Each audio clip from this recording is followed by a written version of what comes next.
This video is made for education purpose only and please should not be considered as a financial advice. So दोस्तों आज के दिन वापस अगर देखा गया तो बाजार में अच्छी खासी गिरावट देखने को मिल गई, डिसेंट गिरावट देखने को मिल गई। सेंसेक्स की अगर बात कर ले तो आप देख ही सकते हो 900 पॉइंट से ज़्यादा गिर गया, 1.25% के आसपास की गिरावट। निफ्टी 50 की बात करें तो 1% वापस गिरते हुए देखने को मिल गया। 222 पॉइंट्स की अच्छी खासी गिरावट आज के दिन देखने को मिली।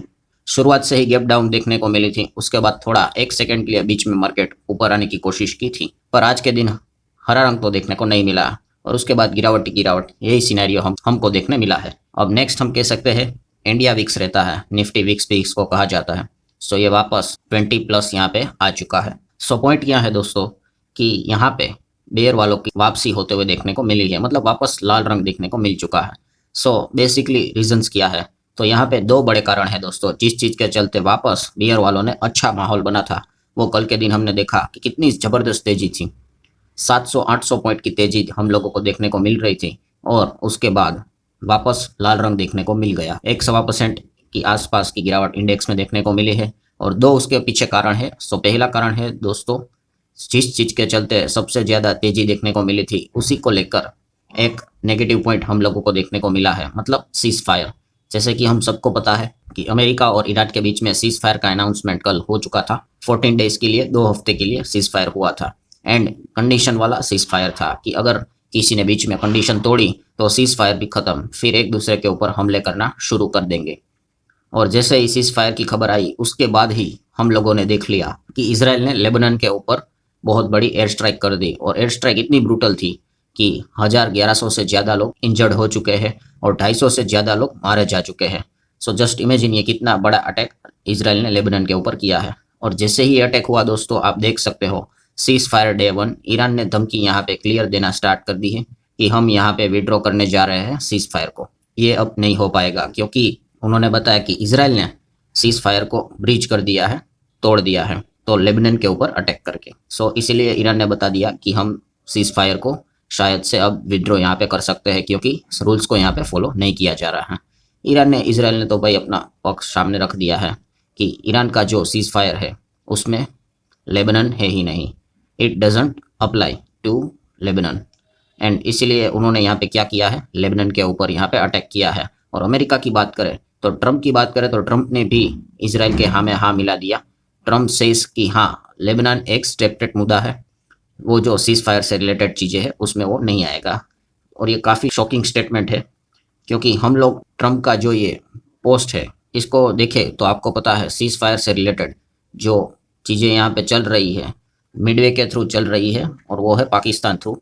सो यहाँ पे साफ साफ ट्रंप ने ट्वीट करके बोला था कि पीएम, मतलब पाकिस्तान के जो पीएम है एंड आर्मी के जो चीफ फील्ड मार्शल देखने को मिल रहे हैं उनके थ्रू जो भी चीज़ें यहाँ पे चल रही है उसी के हिसाब से हम सीज फायर को यहाँ पे एक्सेप्ट कर रहे हैं। और अगर हम लोग यहाँ पे पाकिस्तान के पीएम अगर बात करें शहबाज शरीफ के बारे में तो उन्होंने ये जो ट्वीट यहाँ पे लिखा हुआ है उसमें साफ साफ लिखा हुआ था, जो अभी भी है, कि क्या उन्होंने उसमें बोला कि सीज फायर यहाँ पे होगा इंक्लूडिंग लेबनान, मतलब लेबनान के ऊपर यहाँ पे अटैक नहीं होना चाहिए, ये लिखा हुआ था। एंड उसके आगे ये भी चीज़ें लिखी हुई है कि 10 अप्रैल को हम यहाँ पे मिलेंगे इस्लामाबाद में। सो अमेरिका ने इन चीज़ों को एक्सेप्ट यहाँ पे किया था, बट वापस ट्रंप यहाँ पे क्लियर कट यहाँ पे यू टर्न लेते हुए देखने को मिल रहे हैं और वो कह रहे हैं कि लेबनान इस चीज़ का पार्ट था ही नहीं, वो एक सेपरेट मुद्दा है। बॉटम लाइन यहाँ पे क्या है दोस्तों, यूएस ईरान एक्चुअल में दोनों इन सिचुएशन में निकलना चाहते हैं और यहाँ पे इसराइल ये चीज़ें इतनी आसानी से यहाँ पे होने नहीं देगा।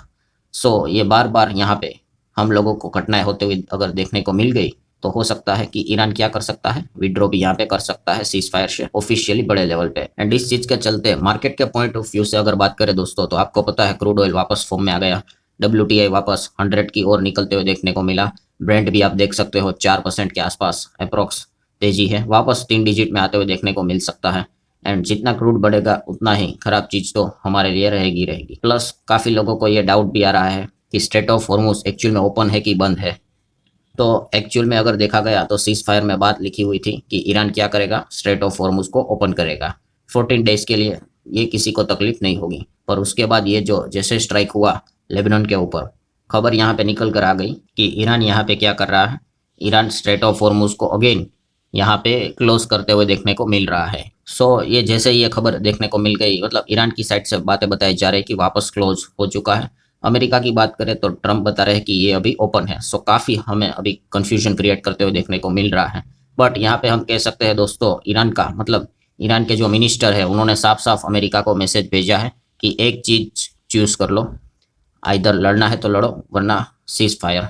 ये दोनों चीज़ें नहीं चलेगी। सीज फायर बात करके आप बाकी चीज़ों के ऊपर आप अटैक करते रहोगे, क्योंकि ईरान की अगर बात कर ले तो उन्होंने ये चीज़ को पहले ही क्लियर कर दिया था कि हमारे साथ साथ जो उनके भी एलाइज है उनके ऊपर भी कोई अटैक नहीं होगा। बट फिलहाल अगर देखा गया तो ईरान के ऊपर अटैक नहीं हो रहा है, बट उनके जो बाकी एलाइज है, उनके जो प्रोक्सीज है, उनके ऊपर अटैक होते हुए देखने को मिल रहा है। ट्रंप ने भी वापस यही वार्निंग दे दी ईरान को कि रियल एग्रीमेंट के साथ आप स्ट्रिक्ट रहो।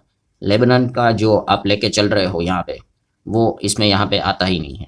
सो अगेन समरी क्या है दोस्तों, कंक्लूजन क्या है कि सीज फायर घोषणा यहाँ पे हुई है, बट यस ये एकदम नाजुक मोड़ से ही चलते हुए देखने को मिल रहा है। एंड अभी इस चीज़ के चलते हुआ क्या, ग्लोबल मार्केट लाल रंग में आना शुरू हो गए। यूरोपियन मार्केट गिर गया, 1% की गिरावट देखने को मिल रही है। कोरिया का मार्केट तो सबसे ज्यादा पैनिक में आ गया है। Straight of Hormuz almost close से रिलेटेड कोई भी खबर आ जाए, अफवाह भी आ जाए, ये कोरिया का मार्केट गिरेगा ही, क्योंकि सब कुछ इनका ऑयल उधर से आता है। सो ये सिनेरियो भी हमको देखने को मिल जाता है, जो बियर वालों के लिए काफी फेवरेबल था मार्केट को तोड़ने के लिए। सेकंड पॉइंट की बात करें दोस्तों तो आरबीआई, देखो कल के दिन की बात करें, यस्टरडे की बात करें, मैंने आप लोगों को बताया कि आरबीआई की एमपीसी की मीटिंग थी। सो इस चीज के चलते यहाँ पे एक्चुअल में अगर देखा गया तो बैंकिंग कंपनीज के ऊपर, स्टॉक्स के ऊपर प्रेशर बनना चाहिए था। बट कल का माहौल तो अलग ही था, दिवाली थी बाजार में, आपको पता है। सो इसलिए वो चीज़ें रिफ्लेक्ट नहीं हुई। बट आज अगर देखें तो चीज़ें अच्छी तरीके से रिफ्लेक्ट हुई।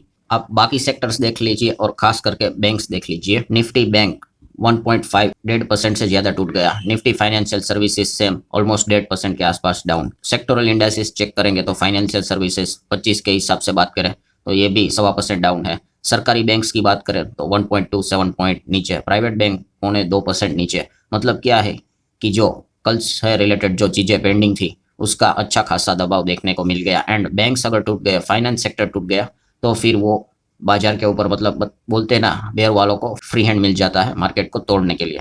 एंड इसीलिए यहाँ पे देख सकते हैं कि अच्छी खासी गिरावट सेंसेक्स निफ्टी में देखने को मिल चुकी है। सो ठीक है दोस्तों, आशा करता हूँ आपको एक्चुअली सारे पॉइंट समझ में आए होंगे। अगेन फोकस जो है मेन पॉइंट मिडल ईस्ट की ओर ही यहाँ पे रहेगा, वहां से क्या नए अपडेट्स निकल कर आते हैं उसी के ऊपर यहाँ पे ध्यान रखना पड़ेगा। सो अगेन फाइनल कंक्लूजन क्या है दोस्तों, इवन तो सीज फायर का अनाउंसमेंट किया है, बट फिर भी सीज फायर कभी भी ऑफिशियली बड़े लेवल पे ब्रेक हो सकता है, इसकी भी पूरी पॉसिबिलिटीज है। सो ठीक है दोस्तों, आशा करता हूँ वीडियो हेल्पफुल लगा होगा, तो चाहो तो लाइक एंड शेयर कर सकते हो। मिलते हैं अगले वीडियो में, तब तक के लिए बाय बाय।